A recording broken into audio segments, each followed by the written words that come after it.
ये सब पाकिस्तान के आइन का हुलिया बिगाड़ रहे हैं। 18वीं तरमीम में सूबाई हुकूमत को फंड्स मिल गए लेकिन अवाम तक नहीं पहुँच गए।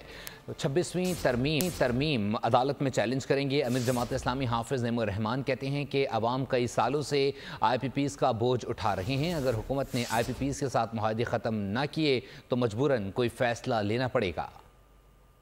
इसमें तरमीम इस तरह की तरमीम के ऊपर सब एक साथ हो जाते हैं, PDM रिवाइव हो जाती है, सारे मिस्टर मौलाना इकट्ठे हो जाते हैं और मिलकर आइन का हुलिया बिगाड़ते हैं, मिलकर जो है वो अदलिया के ऊपर कब्जा करते हैं। और फिर उसके बाद जैसे ही जो है वो ये सब चीज़ें वसूल हो जाती हैं तो फिर उसके बाद उसूल शुरू हो जाते हैं कि 27वीं को नहीं करने देंगे, फिर 27वीं में कोई ना कोई चीज़ हो जाएगी, फिर इकट्ठे हो जाएंगे।